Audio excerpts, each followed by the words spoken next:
വിവാദ സ്പോൺസർ ഉണ്ണികൃഷ്ണൻ പോറ്റിക്ക് കുരുക്ക് മുറുകുന്നു. സ്വർണ്ണപ്പാളികൾ മാറ്റിയത് ഉണ്ണികൃഷ്ണൻ പോറ്റി തന്നെയെന്നാണ് ദേവസ്വം വിജിലൻസിന്റെ നിഗമനം. 2019 മുൻപും ശേഷവുമുള്ള ചിത്രങ്ങൾ പരിശോധിച്ച ശേഷമാണ് വിജിലൻസ് നിഗമനത്തിലേക്ക് എത്തിയത്. പോറ്റിക്ക് കൈമാറിയത് സ്വർണ്ണപ്പാളികൾ തന്നെയെന്ന് മുൻ ദേവസ്വം ഉദ്യോഗസ്ഥരും മൊഴി നൽകി.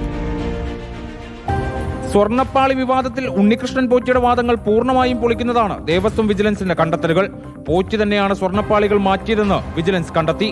പാളികളുടെ 2019 മുൻപുള്ള ചിത്രങ്ങൾ, പോറ്റിക്ക് പാളികൾ കൈമാറിയ സമയത്തെ ചിത്രങ്ങൾ, തിരികെ സന്നിധാനത്ത് പോറ്റി എത്തിച്ച പാളികളുടെ ചിത്രങ്ങൾ എന്നിവ വിദഗ്ധരുടെ സഹായത്തോടെ പരിശോധിച്ചതിൽ നിന്നാണ് ഈ നിഗമനത്തിലേക്ക് വിജിലൻസ് എത്തിയത്.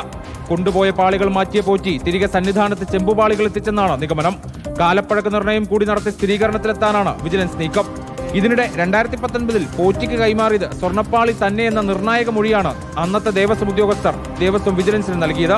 ചെമ്പിൽ പൊതിഞ്ഞതിനാൽ മാത്രമാണ് ചെമ്പ് എന്നെഴുതിയത്. ചെമ്പ് എന്നെഴുതിയത് സാങ്കേതികത്വം മാത്രം. സ്വർണം എന്നെഴുതാത്തത് അബദ്ധത്താലെന്നും Devaswom executive officer, assistant executive officer എന്നിവർ മൊഴി നൽകി.